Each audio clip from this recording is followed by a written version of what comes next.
Les décisions dont voici la teneur ont sanctionné la séance du Conseil des ministres de ce mercredi 12 novembre 2025, présidée par le chef de l'État, M. Patrice Talon. Au chapitre des mesures normatives, constitution du Parc national des Monts Koufé au Harimaro.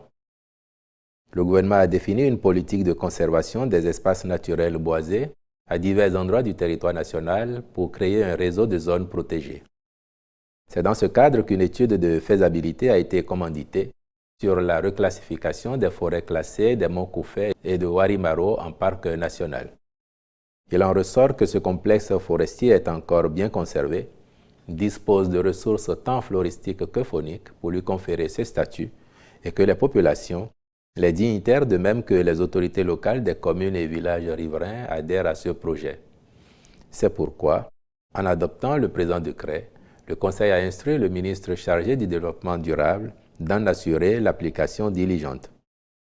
Au chapitre des communications, en point 1, acquisition de divers équipements au profit de centres hospitaliers.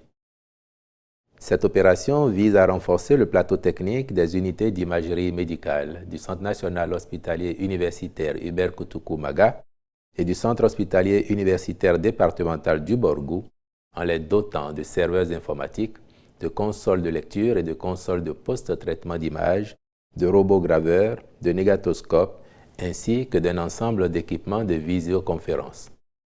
Le but poursuivi est de moderniser la gestion et la diffusion des données médicales, sécuriser le flux des examens et, surtout, garantir l'accessibilité aux résultats dans un délai réduit. Ce faisant, la qualité de la prise en charge des patients et la performance du plateau technique hospitalier devraient être optimales. Le Conseil s'est donc prononcé pour la contractualisation avec un groupement spécialisé en vue de l'acquisition et de la mise en service de ces équipements. En point 2, extension de l'hôpital de zone à la date Forzé en vue de l'érection d'un service des Grands Brûlés. Depuis sa mise en exploitation, cet hôpital connaît une telle affluence dans sa fréquentation que sa capacité d'accueil est dépassée, notamment au niveau des services de la pédiatrie et de la maternité. Dans le but d'apporter une réponse à cette préoccupation, pour faire suite à l'autorisation du Conseil, les études techniques et de conception architecturale ont porté sur l'augmentation du nombre de lits de 65 actuellement à 150, l'érection d'un service des Grands Brûlés et celui de la traumatologie. En effet, tenant compte de la recrudescence des cas critiques de brûlés référés au dit hôpital par suite d'accidents graves de la circulation, il apparaît nécessaire de disposer d'une unité de prise en charge des Grands Brûlés conforme aux normes internationales afin de faire efficacement face à l'afflux de patients. Enfin, il est noté que depuis l'ouverture de la zone industrielle de Glodjigbe, les résidents et le nombre de travailleurs connaissent un accroissement, d'où les besoins supplémentaires en soins de santé.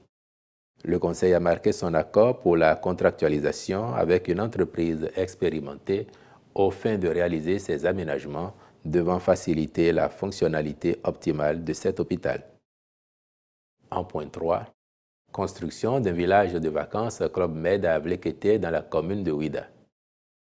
C'est une composante du portefeuille de projets structurants destinés à développer le secteur hôtelier béninois en vue d'améliorer l'offre touristique.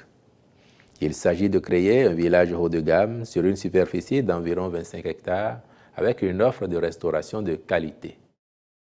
Le complexe comprend 336 chambres dont 30 suites de haut standing, 2 restaurants, 4 piscines, un spa de marque internationale ainsi qu'un espace bien-être.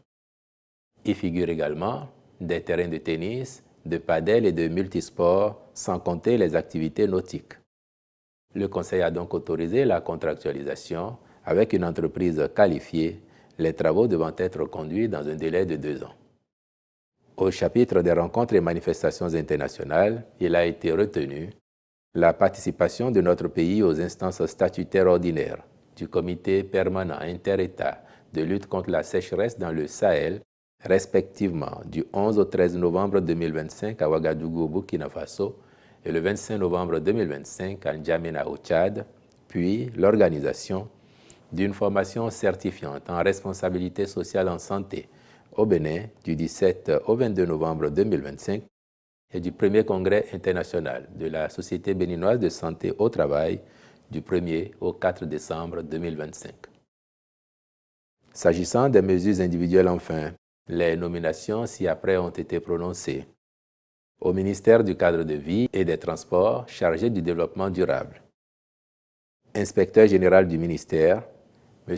Eloge Ada. Conseiller technique au développement durable, M. Constant Hundenou. Au ministère de l'Énergie, de l'Eau et des Mines, directeur général de la Société béninoise des infrastructures de l'eau, SOBI SA, M. Sylvain Adopo-Migan, je vous remercie.